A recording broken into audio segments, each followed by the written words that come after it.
Hello बच्चों, तो क्या हाल चाल। स्वागत है आपका आपका यूट्यूब चैनल एसए स्टडीज में। मैं आपका सानू भैया। आज मैं आपको पढ़ाने जा रहा हूँ पार्ट 4 चैप्टर 2 पॉलिनोमियल का।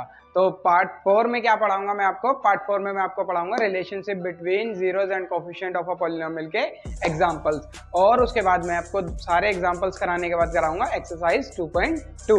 तो इससे पिछली वीडियो में पार्ट 3 में मैंने आपको कॉन्सेप्ट समझाया था relationship between zeros and coefficient of a polynomial का, जिसमें सम ऑफ जीरोस और प्रोडक्ट ऑफ जीरोस थे। तो सम ऑफ जीरोस मैंने क्या बताया था? सम ऑफ जीरोस होता है माइनस बी अपॉन ए, और प्रोडक्ट ऑफ जीरोस क्या बताया था? प्रोडक्ट ऑफ जीरोस होता है सी अपॉन ए।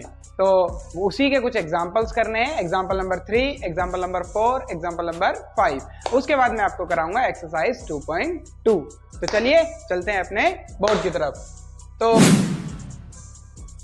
सबसे पहले हमारा पहला एग्जांपल नंबर 3 है। एग्जांपल नंबर 3 में क्या कह रहा है? Find the zeros of a quadratic polynomial x square plus 7x plus 10 and verify the relationship between zeros and a coefficient of a polynomial. हमें यहाँ पर एक क्वाड्रेटिक पॉलिनोमियल दे रखा है। सबसे पहले हमसे बोला है कि उस क्वाड्रेटिक पॉलिनोमियल के क्या फाइंड आउट करने हैं? जीरोस फाइंड आउट करने हैं। फिर उसके बाद उसका रिलेशनशिप बताना है, प्रोडक्ट ऑफ जीरोस और तुम्हारा सम ऑफ जीरोस। तो सबसे पहले ये देखिए, हमें कौन सा पॉलिनोमियल दिया है? Quadratic polynomial. और क्वाड्रेटिक पॉलिनोमियल के जीरोस कैसे निकलते हैं? मैंने आपको बताया था by using middle term split method. तो हम मिडिल टर्म स्प्लिट मेथड से क्या करेंगे? हम अपने जीरोस निकाल लेंगे। जीरोस निकालने के बाद हमारे दो जीरोस आएंगे, एक अल्फा होगा एक बीटा होगा। सबसे पहले निकालेंगे sum of zeros alpha plus beta, जो कि माइनस बी अपॉन ए के बराबर करेंगे, और दोबारा में हम निकालेंगे प्रोडक्ट ऑफ जीरोस यानी कि सी अपॉन ए। उसको वेरीफाई कर देंगे। इस तरह से हमारा क्वेश्चन भी पूरा हो जाएगा। तो चलिए मैं आपको ये क्वेश्चन कराता हूं। तो सबसे पहले find the zeros of a quadratic polynomial. तो सबसे पहले हमें क्या लिखना है? सबसे पहले हमें कोई भी इक्वेशन दे रखी होगी, सबसे पहले हम लिखेंगे the given equation of quadratic polynomial. The given equation of quadratic polynomial. Quadratic polynomial की जो हमें इक्वेशन दे रखी है उसको लिखेंगे पॉलिनोमियल इज। क्या दे रखी है हमें? हमें दे रखा है x square plus 7x plus 10। ये हमें इक्वेशन दे रखी है। तो इस इक्वेशन को जो है हमें क्या करना है?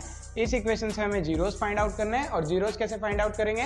By using middle term split method. Middle term split method मैंने आपको सिखाया है। मिडिल टर्म स्प्लिट मेथड क्या होता है? सबसे पहले हम देखेंगे एक्स स्क्वायर का कोफिशिएंट 1 है, और अगर एक्स स्क्वायर का कोफिशिएंट 1 है तो हम जो है खाली ये कांस्टेंट टर्म है इसका क्या करेंगे? फैक्टर करेंगे, और वहां से हम दो फैक्टर बनाएंगे जिनका प्लस माइनस करके एक्स का कोफिशिएंट आना चाहिए, और प्रोडक्ट तो उसी के बराबर आएगा कांस्टेंट टर्म के। तो उससे पहले जो हमें क्वाड्रेटिक इक्वेशन दे रखी है, जब मैं इसे कंपेयर करूंगा on comparing with general equation, on comparing with general equation we get, हमें यहाँ से क्या मिलेगा? जब मैं इसे जनरल इक्वेशन से कंपेयर करूंगा, जनरल इक्वेशन होती थी A X square plus B x plus C. क्या होती है general equation? A X square plus B x plus C is equal to 0। P X ये होती है हमारी। तो हमें यहाँ से मिल जाएगा a इज इक्वल टू, यहाँ पे a की वैल्यू कुछ नहीं है तो 1, और b की वैल्यू यहाँ पर x का कोफिशिएंट क्या है? 7, तो b की वैल्यू 7 हो गई। And c is equal to, यहाँ पर c की वैल्यू क्या हो जाएगी? 10 हो जाएगी। तो जनरल इक्वेशन क्या होती है हमारी क्वाड्रेटिक इक्वेशन की? ax square plus B x plus C is equal to 0। जब इसे कंपेयर किया, यहाँ से a की वैल्यू क्या मिल गई? 1 मिल गई, और यहाँ से b की वैल्यू क्या मिल गई? 7 मिल गई, और c की वैल्यू क्या मिल गई? हमारी 10 मिल गई। तो ये मैंने इसलिए किया क्योंकि हमें वेरीफाई भी करना relationship between zeros and coefficient of a polynomial, उसमें हमें इसकी जरूरत है। तो चलिए अब मैं इसके जीरोस निकाल के दिखाता हूँ। Now px is equal to 0। अब कोई सा भी पॉलिनोमियल हो, अगर उसके जीरोस फाइंड आउट करने हैं तो सबसे पहले उसे 0 को इक्वेट करना पड़ेगा। तो हमारा चाहे क्वाड्रेटिक हो चाहे लीनियर हो, कोई सा भी हो, x square plus 7x plus 10 is equal to 0। अब इसके जीरोस निकालने के लिए मैं क्या करूंगा? मिडिल टर्म स्प्लिट करूंगा। तो मिडिल टर्म स्प्लिट करने के लिए सबसे पहले देखते हैं हम एक्स स्क्वायर का कोफिशिएंट क्या है? यहाँ पे कुछ नहीं है तो 1 है। तो फिर ये जो कांस्टेंट टर्म है वो क्या बची? यहाँ पे 10। अब मैं 10 का क्या लूंगा? फैक्टर करूंगा। 10 का 2, 5 ज़ा 10 और 5 1 ज़ा 5। तो आप देखिए 10 के तो दो ही फैक्टर बने, 5 और 2। तो हमारा क्या होता है, इन दोनों फैक्टर का या तो सम करो या माइनस करो, हमारा क्या आना चाहिए, x का कोफिशिएंट आना चाहिए और प्रोडक्ट तो हमारा कांस्टेंट के बराबर ही आएगा। तो देखिए इन दोनों को मैं लिख दूंगा x स्क्वायर, 7x की जगह मैं क्या लिख दूंगा, 2 फैक्टर लिख दूंगा 2x और प्लस 5x, दोनों को प्लस कर लेंगे, 2x प्लस 5x 7x आ जाएगा हमारा, प्लस 10 इज इक्वल टू 0। अब देखिए x स्क्वायर प्लस 2x में से हमारा x कॉमन आ जाएगा, यहाँ पे बचा x प्लस 2 और यहाँ पे मेरा 5x और 10 में से क्या कॉमन आ जाएगा, 5 कॉमन आ जाएगा, यहाँ पे बचा x प्लस 2। तो आप देखिए अगर आपका जो है हमारे जीरो सही आ रहे हैं तो आप देखिए x प्लस 2 ये दोनों का जो कॉमन आ रहा होगा ये बिल्कुल सेम आ रहा होगा, इनमें हमारे साइन भी बिल्कुल सेम होंगे, तो इससे हमें ये पता चल जाता है कि हम करेक्ट कर रहे हैं। अगर हमारे ये सेम नहीं आता है तो इसका मतलब ये है कि हमारा वो गलत हो रहा है। अब देखो दोनों में x प्लस 2 कॉमन आ रहा है, अब इसको मैं x प्लस 2 को कॉमन निकाल लूंगा, यहाँ पे क्या बचेगा x और इधर क्या बचा प्लस का 5 इज इक्वल टू 0। अब दोनों को फैक्टर को, दोनों को जो है मैं इसके x 0 के इक्वेट कर दूंगा, तो 0 के इक्वेट करने के बाद यहाँ से मुझे x की वैल्यू मिल जाएगी और x की वैल्यू क्या आई है यहाँ से पहले वाले से, तो ये प्लस 2 का था इधर जाके -2 और ये प्लस 5 था तो इधर जाके -5। तो मैंने ये बताया था आपको अभी क्वाड्रेटिक पॉलिनोमियल के हमेशा हमेशा कितने जीरोज आते हैं, 2 जीरोज आते हैं, या तो 2 जीरोज होंगे या होंगे ही नहीं, या दोनों होंगे तो दोनों के सेम ही होंगे, लेकिन होंगे एटलीस्ट 2 ही। तो उसके बाद जो है हमारे 2 जीरोज आ गए, तो पहला जीरोज क्या मानते हैं हम अल्फा, दूसरे जीरोज क्या मानते हैं हम बीटा। तो मैं क्या करूँगा, कोई से को भी मान सकता हूँ, देयर लेट, या उससे पहले लिख लेंगे, हमसे बोला था ना find the zeros, therefore -2 and -5 are the zeros of given polynomial. हमें जो ये पॉलिनोमियल दे रखा है इसके जीरोस क्या आ गए, एक आ गया हमारा -2 और दूसरा क्या आ गया -5 आ गया। तो देखिए find the zeros of a quadratic polynomial x square plus 7x plus 10। अब आधा क्वेश्चन तो हमारा कंप्लीट हो चुका है, लेकिन अब देखिए इस क्वेश्चन में आगे भी कहा है and verify the relationship between zeros and a coefficient of a polynomial. एक तरीके से देखा जाए तो ये हमारा 9th तक का ही कॉन्सेप्ट था यहाँ तक, क्योंकि जीरोस तो हमने 9th में भी निकालने सीख लिए थे मिडिल टर्म स्प्लिट से। अब हमें थोड़ा सा और आगे करना है, क्या करना है, इसको वेरीफाई करना है zeros and a coefficient of a polynomial के रिलेशन से। तो मैं क्या कर लेता हूँ, लेट कर लेता हूँ 2 जीरोस को, let alpha is equal to -2 and beta is equal to -5। क्यों कर रहा हूँ, क्योंकि मुझे जो है वेरीफाई करना है। तो यहाँ लिख दूंगा for verification, for verification. Verification के लिए मैंने क्या कर लिया, इनको लेट कर लिया। जब मैंने लेट कर लिया अल्फा इज इक्वल टू -2 और बीटा इज इक्वल टू -5। अब क्या करूँगा, सबसे पहले हमारा होता है sum of zeros, sum of zeros क्या होता है, अल्फा प्लस बीटा। अब अल्फा की वैल्यू क्या है -2 और बीटा की वैल्यू क्या है -5। तो -2 -5 क्या हो गया हमारा, -7। हमारा आंसर आया -7। अब देखिए, अब -7 तो -7 है ही। अब देखो b की वैल्यू क्या थी, 7 थी, तो मैं 7 की जगह क्या रख सकता हूँ, b। इसके नीचे कुछ नहीं था तो 1 रख सकता हूँ, क्योंकि अगर किसी भी हमारे न्यूमरेटर के नीचे कुछ नहीं होता तो उसके डिनोमिनेटर में हम 1 लगा देते हैं। तो हमने इसे क्या कर दिया, -7/1। तो -7 को मैं क्या कर सकता हूँ, b लिख सकता हूँ -7 की जगह, और 1 तो जो है a की वैल्यू, 1 की जगह मैं क्या लिख सकता हूँ, a लिख सकता हूँ। तो यहाँ से हमारा रिलेशनशिप जो है देखिए सम ऑफ जीरोस का आ गया, क्योंकि हमारा सम ऑफ जीरोस ही क्या होता है, -b/a। ये वाला तो वेरीफाई हो गया। अब मुझे करना है प्रोडक्ट ऑफ जीरोस। तो सम ऑफ जीरोस तो हो गया। अब देखिए दूसरा वाला करते हैं हम, product of zeros. Product of zeros का फॉर्मूला होता है alpha into beta. Product of zeros is equal to alpha into beta.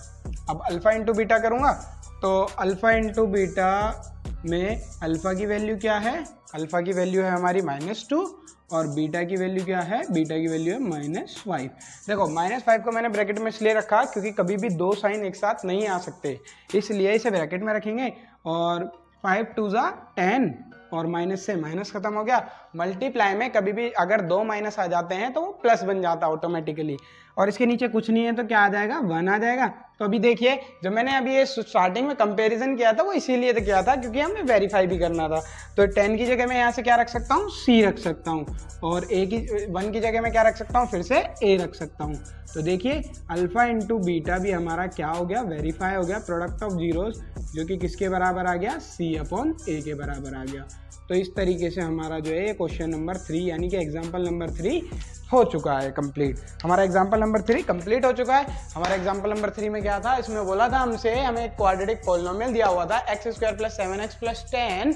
इसके हमें सबसे पहले क्या निकालने थे, सबसे पहले निकालने थे जीरोज निकालने के बाद हमें उसे क्या करना था, वेरीफाई करना था। वेरीफाई क्या, सम ऑफ जीरोज और प्रोडक्ट ऑफ जीरोज, यानी कि रिलेशनशिप बिटवीन करना था। अब जब हमारा दोनों हो चुका है तो मैं इसे यहाँ पर लिख सकता हूँ हैंस वेरीफाइड। क्या लिख सकता हूँ, हैंस, चलो यहाँ लिख देते हैं हैंस वेरीफाइड। जब हमारा ये रिलेशन हो चुका है, हैंस वेरीफाइड, कि हमारा क्वेश्चन वेरीफाई हो चुका है। तो समझ में आया आपको ये क्वेश्चन, बहुत ही आसान तरीके से समझाया है। अगर आपको नहीं समझ में आ रहा है तो आप दोबारा देख सकते हैं, कोई डाउट हो कमेंट कर सकते हैं। हमें सपोर्ट करने के लिए हमारे चैनल को सब्सक्राइब कीजिए, लाइक कीजिए, कमेंट कीजिए और शेयर कीजिए। तो चलिए इसी तरह मैं आपको एग्जाम्पल नंबर 4 समझाता हूँ। एग्जाम्पल नंबर 4 भी बहुत आसान है और इसी की तरह बिल्कुल सेम है। तो एग्जाम्पल नंबर 4 में क्या करना है, हमें एग्जाम्पल नंबर 4 में बिल्कुल डिक्टो सेम करना है सारी चीजें। सबसे पहले इसमें भी बोला है find the zeros of a polynomial and verify the relationship between zeros and a coefficient. बिल्कुल सेम क्वेश्चन वही है। तो सेम, सबसे पहले मैंने आपको बोला जब भी हमें कोई क्वेश्चन दिया होगा, हमारी पहली लाइन होगी the given equation of a quadratic polynomial या polynomial. The given equation of quadratic polynomial. Quadratic polynomial की जो गिवन इक्वेशन है वो क्या है, polynomial is, the given equation of quadratic polynomial is px = x² - 3। हमें क्वाड्रेटिक इक्वेशन क्या दे रखी है, हमें क्वाड्रेटिक इक्वेशन दे रखी है x² - 3। तो सबसे पहले हमें इस क्वाड्रेटिक इक्वेशन क्या करना है, जनरल इक्वेशन से कंपेयर करना है। जनरल इक्वेशन से कंपेयर करके मुझे यहाँ से a, b और c की वैल्यू फाइंड आउट करनी है, क्योंकि हमें इसमें वेरीफाई रिलेशन भी करना है। और वेरीफाई रिलेशन के लिए आपको पता है सम ऑफ जीरोस क्या होता है, -b/a, और प्रोडक्ट ऑफ जीरोस क्या होता है, c/a। तो सबसे पहले इसे जनरल इक्वेशन से कंपेयर करेंगे और लिखेंगे यहाँ पे on comparing with general equation,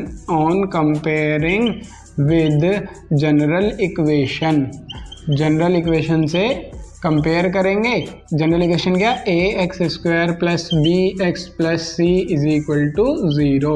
we get, हमें यहाँ से क्या मिल जाएगा, हमें यहाँ से a b c की वैल्यू मिल जाएगी। देखो ax² यानी कि x², इसके आगे कुछ नहीं है, तो यानी कि a की वैल्यू देयर फिर a = 1 हो गया, और b x वाली तो टर्म ही नहीं है हमारी इस क्वाड्रेटिक इक्वेशन में। जब x वाली टर्म ही नहीं है, जब कोई टर्म ही नहीं होती तो उसकी जगह क्या आ जाता है, 0 आ जाता है, b = 0 एंड c की वैल्यू क्या आ गई यहाँ से -3। तो कुछ बच्चे जो है गलती करेंगे यहाँ पे, क्योंकि c = डायरेक्ट 3 लिखेंगे, लेकिन हमारी जो जनरल इक्वेशन होती है वो प्लस में होती है और यहाँ पे क्या है, माइनस है। तो इसलिए हमें माइनस ऑलवेज कंसिडर करना है, चाहे वो b वाला हो, चाहे वो c वाला हो, चाहे वो a वाला हो। तो उसके बाद हमें क्या करना है, उसके बाद हमें करना है यहाँ पर क्या कहते हैं, a b c की वैल्यू आ गई। अब हमें जीरोस निकालने हैं। नाउ px = जब हमें जीरोस निकालने होते हैं तो आपको पता है सबसे पहले px को 0 के इक्वल रख दो, जो भी आपकी px दे रखी है। तो सबसे पहले x² - 3 = 0। तो देखो जब इसमें x टर्म ही नहीं है, जब हमारी x वाली टर्म ही नहीं है, तो हम जो है प्लस माइनस करके लेके गए आएंगे। तो इस वाली इक्वेशन का बहुत ही आसान तरीका है करने का। ये माइनस का इक्वल के इधर जाके ये हो जाएगा +3, और जो है x के ऊपर स्क्वायर है, ये साइड में जाके क्या चढ़ जाएगा, ये रूट चढ़ जाएगा, ये √3 हो गया। और आपको पता है हमेशा कोई भी चीज़ अगर रूट में है तो वो 2 वैल्यू देती है, एक बार प्लस की और एक बार माइनस की। तो यहाँ से x की वैल्यू क्या आ गई, एक तो आ गई +√3, एक आ गई आपकी एंड x = -√3। एक हमारी आ गई +√3 और एक वैल्यू आ गई हमारी -√3। तो यहाँ से मेरी अल्फा की वैल्यू क्या हो गई, +√3, और बीटा की वैल्यू क्या हो गई, -√3। तो यहाँ से therefore √3 and -√3 are the zeros of given polynomial, are the zeros of given polynomial। कि हमें जो इक्वेशन दे रखी है गिवन पोलिनोमियल, जो हमें पोलिनोमियल गिवन इक्वेशन है उसके जो जीरोज हैं वो क्या आ गए, एक तो आ गया +√3, एक आ गया -√3। तो आधा क्वेश्चन तो देखो हमारा हो चुका है, क्योंकि इसने कहा था find the zeros of a given polynomial. हमें गिवन पोलिनोमियल के जीरोज निकालने थे जो कि हमने निकाल दिए। अब हमें करना है verify the relationship between zeros and coefficient. तो फॉर वेरिफिकेशन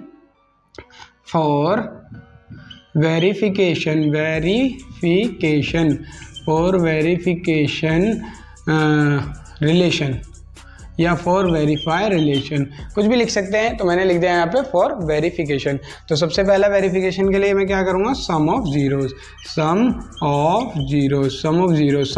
क्या होता है, सम ऑफ जीरोज होता है मेरा अल्फा प्लस बीटा, और अल्फा की वैल्यू क्या है आपको पता है, इधर से √3 है, और बीटा की वैल्यू क्या है -√3 है। जो +√3 -√3 ये आ गया हमारा 0, और नीचे कुछ नहीं है तो यहाँ पे आ गया 1। तो देखिए हमारी b की वैल्यू क्या थी, हमारी 0 ही थी। तो यहाँ से और 0 के आगे कुछ नहीं है तो माइनस भी लगा सकते हैं, माइनस a की वैल्यू क्या है हमारी 1 है, तो इसके आगे क्या लिख दिया, a लिख दिया। तो सम ऑफ जीरोज हमारा वेरीफाई हो गया है। अब देखते हैं दूसरा, प्रोडक्ट ऑफ जीरोज। तो product of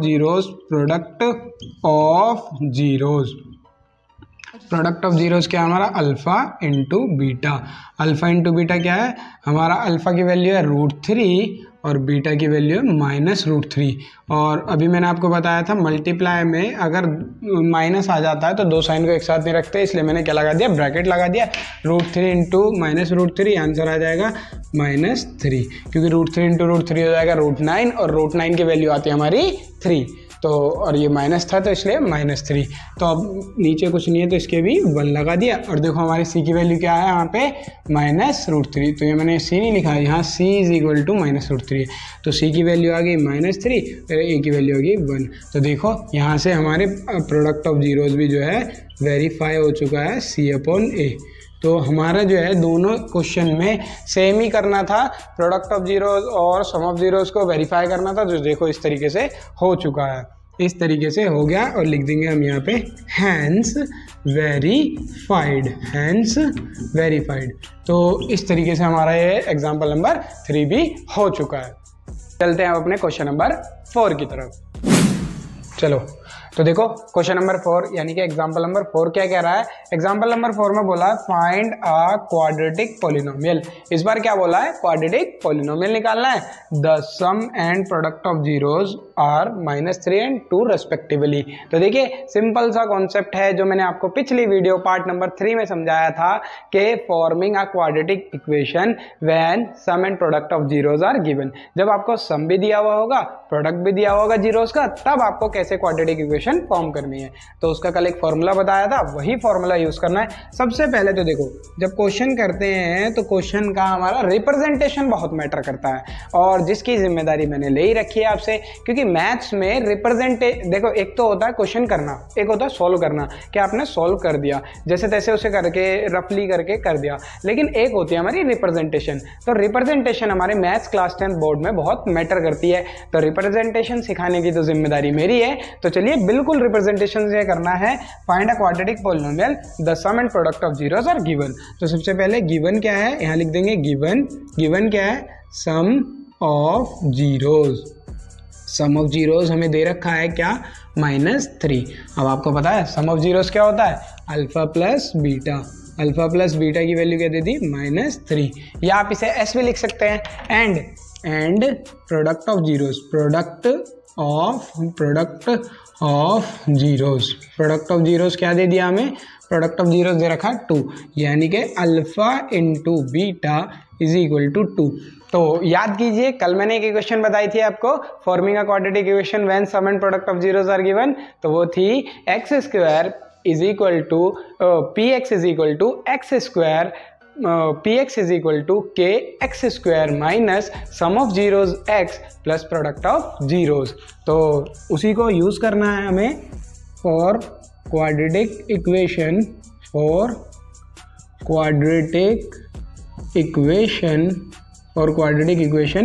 px = k x square minus sum of zeros x plus product of zeros. तो देखिए एक्स के की वैल्यू, और आपको मैंने समझा रखा है कि अगर हमारा यहाँ पर कोई एलसीएम आएगा तो के की वैल्यू वही होगी, और अगर कोई एलसीएम नहीं होगा तो के की ऑटोमेटिकली वैल्यू क्या हो जाएगी, 1 हो जाएगी। तो इस तरीके से हम इस क्वेश्चन को कर लेंगे। तो p x is equal to k x square minus sum की वैल्यू क्या है, सम इज इक्वल टू -3 है, -3 माइनस है तो इसलिए ब्रैकेट में रख लिया, प्लस प्रोडक्ट कितना है, प्रोडक्ट है हमारा 2। तो यहाँ से देखिए के एक्स स्क्वायर, चलो मैं आपको ये इधर लिखवा देता हूँ। तो पी एक्स बराबर के एक्स स्क्वायर, अब देखो -3 माइनस क्या हो गया, +3 प्लस 3x+2। तो ये देखिए यहाँ पर कुछ एलसीएम आया क्या, नहीं आया। तो जब कोई एलसीएम ही नहीं आएगा तो ऑटोमेटिकली के की वैल्यू वहाँ पर क्या हो जाएगी, here k is equal to 1, therefore p x is equal to x square plus 3x+2। Therefore the given equation is, this is a required equation, this is a required equation, ये हमारी equation दे रखी है। देखो इस तरीके से हमारा example number 4 भी हो गया आसानी से। क्या था, जिसमें हमें सम ऑफ जीरोस दे रखा था -3 और प्रोडक्ट ऑफ जीरोस दे रखा था 2। हमें कुछ नहीं करना था, एक छोटा सा एग्जाम्पल, एक फॉर्मूला क्वाड्रेटिक का लगाना था कि x square minus sum of zeros x plus product of zeros का। यहाँ पे सम ऑफ जीरोस की जगह रख दिया -3, माइनस +3 हो गया, और ये +2 था तो ये +2 रह गया। यहाँ पे हमारा कुछ भी एलसीएम नहीं आया, इस वजह से के की वैल्यू यहाँ पे क्या होगी, ऑटोमेटिक 1 हो गई। तो पी एक्स की वैल्यू क्या आ गई, p x is equal to x square plus 3x+2। This is a required equation. इस तरीके से हमारा एग्जाम्पल नंबर 4 भी हो गया। तो होप, आशा करता हूँ कि आपको ये तीनों एग्जाम्पल बहुत ही ज़्यादा अच्छे से समझ में आ गए होंगे। अगर आपको ये एग्जाम्पल समझ में आ गए हैं तो हमारी वीडियो को लाइक भी कर दीजिए, शेयर भी कर दीजिए और कमेंट भी कर दीजिए, और अपने दोस्तों से इसे चैनल को सब्सक्राइब भी करवा दीजिए। और जो बच्चे इस वीडियो में या इस चैनल पर नए आए हैं तो हमें सपोर्ट करने के लिए हमारे चैनल को सब्सक्राइब ज़रूर करें। और अगर किसी को इस पूरे की फ़ोटोग्राफ चाहिए तो आपको पता है वो हमारे डिस्क्रिप्शन बॉक्स में दी हुई है। तो चलिए, ये तो थे हमारे एक्सरसाइज 2.2 के तीनों एग्जाम्पल्स। अब मैं कराता हूँ आपको एक्सरसाइज 2.2। चलिए चलते हैं अपने एक्सरसाइज 2.2 की तरफ।